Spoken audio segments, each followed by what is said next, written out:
लेकिन एक और अपडेट आपको बताते चले, प्रधानमंत्री नरेंद्र मोदी आज रायसीना डायलॉग का उद्घाटन करेंगे और पीएम लक्सन 10वें रायसीना डायलॉग के उद्घाटन में शामिल होंगे। मुख्य अतिथि के रूप में शामिल होंगे पीएम क्रिस्टोफर लक्सन। 10वें रायसीना डायलॉग के उद्घाटन सत्र में भाषण देंगे पीएम लक्सन और न्यूजीलैंड के पीएम क्रिस्टोफर लक्सन आज राजघाट भी जाएंगे। महात्मा गांधी की समाधि पर श्रद्धांजलि भी अर्पित करते नजर आएंगे।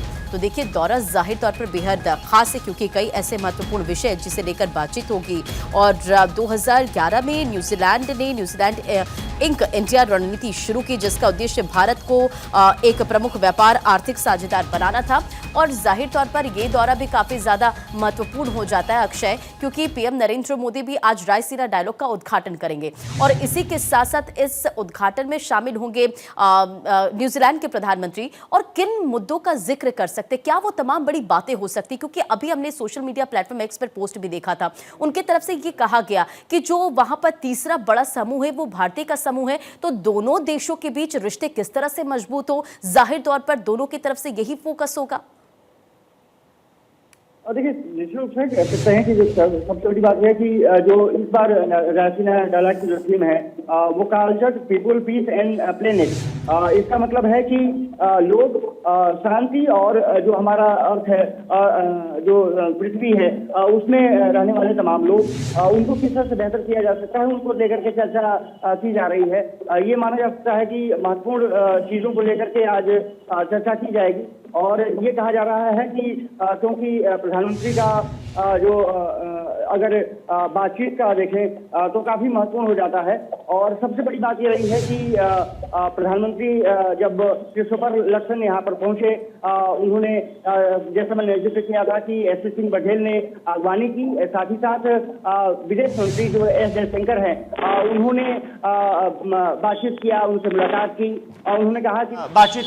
मुलाकात की और उन्होंने कहा कि निश्चित रूप से जो द्विपक्षीय वार्ता है वो काफ़ी महत्वपूर्ण हो जाती है न्यूजीलैंड के प्रधानमंत्री और भारत के प्रधानमंत्री के बीच में। दोनों देशों के बीच में किस तरह से सहयोग किया जा सकता है, खासकर व्यापार के मुद्दे को लेकर के, और द्विपक्षीय वार्ता के जरिए ये सुनिश्चित करने की कोशिश की जाएगी दोनों देश किस तरह से सैन्य मोर्चे को लेकर के आगे बढ़ सकते हैं, क्योंकि नौसेना में तमाम चीज़ों को लेकर के दोनों देशों ने पहले से ही सहमति जताई थी। सबसे बड़ी बात यह है कि आने वाले समय में किस तरह से दोनों देश आगे बढ़ सकते हैं उस पर भी चर्चा की जा सकती है और द्विपक्षीय व्यापार को और बढ़ाने पर निश्चित रूप से चर्चा की जाएगी। एफटीए जो है उस पर एग्रीमेंट किया जा सकता है, ये खबरें निकल कर सामने आ सकती है। तो काफ़ी महत्वपूर्ण दौरा क्रिस्टोफर लक्सन का, और प्रधानमंत्री नरेंद्र मोदी के साथ साथ राष्ट्रपति द्रौपदी मुर्मू के साथ भी वो चर्चा करेंगे।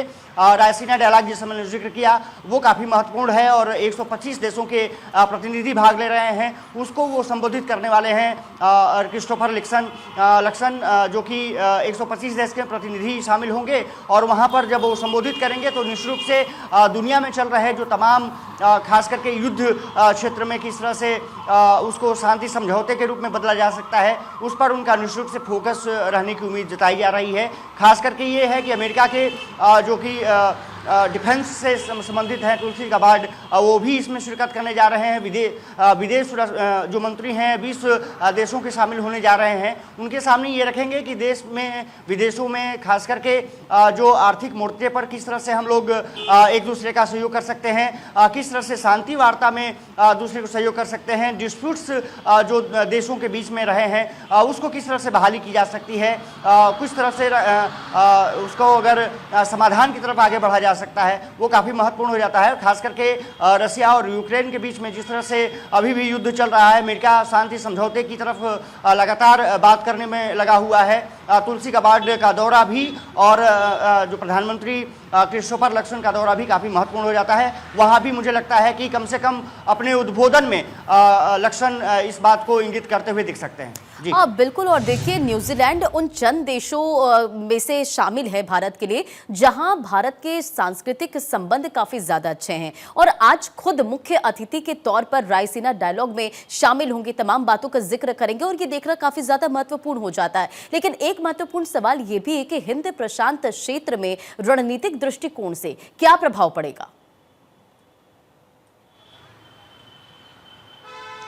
देखिए, सबसे बड़ी बात यह है कि क्योंकि पहली बार दौरा कर रहे हैं, निश्चित रूप से न सिर्फ न्यूजीलैंड वासियों को बल्कि भारत के लोगों को भी उम्मीद है कि क्योंकि भारतीय समुदाय न्यूजीलैंड में अच्छी खासी संख्या में रहता है और पहले जाकर के बस गए, अभी भी वहाँ पर शिफ्टिंग लगातार रहती है। तो ये माना जा सकता है कि जो सांस्कृतिक संबंध रहे हैं, जो कल्चरल रिलेशंस रहे हैं, उसको तो आगे बढ़ाया ही जाएगा। दूसरी तरफ आर्थिक मोर्चे पर किस तरह से एक दूसरे का सहयोग किया जा सकता है, ये माना जाता है क्योंकि न्यूजीलैंड, ऑस्ट्रेलिया और खास करके भारत के जो संबंध हैं वो बहुत पुराने रहे हैं और न्यूजीलैंड से संबंध ऐसा है कि जिस तरह से मॉरिशस का दौरा किया था, वहाँ पर जिस तरह से प्रधानमंत्री ने वहाँ पर तमाम भारतीयों से मुलाकात की थी, ऐसे ही न्यूजीलैंड भी है। हो सकता है कि क्रिस्टोफर लक्सन प्रधानमंत्री नरेंद्र मोदी को आमंत्रित भी करें कि वो न्यूजीलैंड आएँ, वहाँ के लोगों से मिलें, वहाँ के जो संबंध हैं वो और विस्तृत रूप से गाढ़ा किया जा सके, संबंध प्रगाढ़ किए जा सकें।